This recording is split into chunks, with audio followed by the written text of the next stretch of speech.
It's time for another episode of Great Games You Never Knew Existed. Have you ever had a hard time understanding the concept of evolution?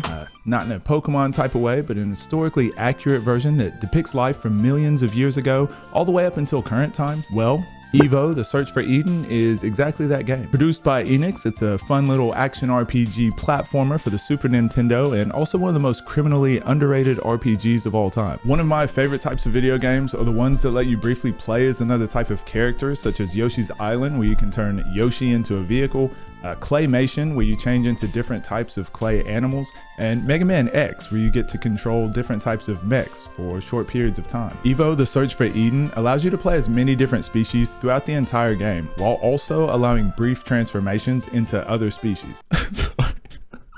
I just love this so much. You start off as a cute little fish who is guided by the universal force, Gaia.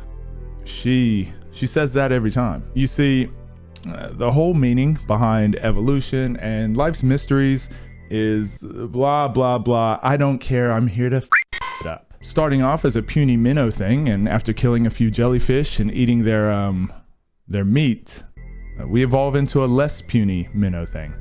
Now with extra teeth. This cycle continues of visiting new levels, fighting new enemies, taking their delicious meats into our mouth. Oh, yes, Daddy. Before eventually evolving into whatever this thing is. I'll be honest with you, this game is hard. Like, super hard. Bruh, you trying to tell us something? I mean, just talking about meats and super hard all the time. All the time. You will be visiting different maps that are broken down into the era that you're currently in. Yes, there's time travel. Yes, there are aliens. Yes, there are flying bird people. But as I said earlier, the game is factually accurate. This story is a fun little adventure through time with small spin-off stories along the way, which usually include some of the more popular conspiracy theories about the evolution of Earth, which is done very well. Each of the eras you visit will start off with a new species to begin evolving however you want. Want to turn into an amphibian? Great, go for it. Want to turn into an elephant? Be my guest. Want to turn into whatever the f this is? How about turning into a flying gargoyle bipedal humanoid thing? I'm kidding.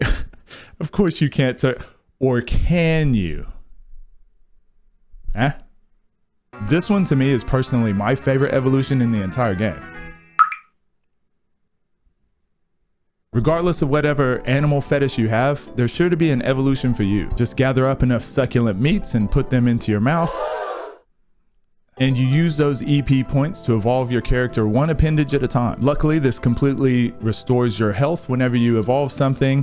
Why am I telling you this? Because the boss battles in this game are hard as shit, and you will need tons of EP for some of the later fights in this game. Not even joking, it's not unheard of to use over 10,000 EP points in a single fight, just evolving your head shape to re-heal yourself over and over. Again, like I said, this game is factually accurate. Either way, EVO, The Search for Eden is such a hidden gem and only takes about 12 to 15 hours to complete. This is one of those games that I've always remembered fondly just because it has so many cool gameplay elements that I enjoy to this day. Killing dinosaurs, biting yetis, soaring through the skies, and not fighting anything at all. Also the grind.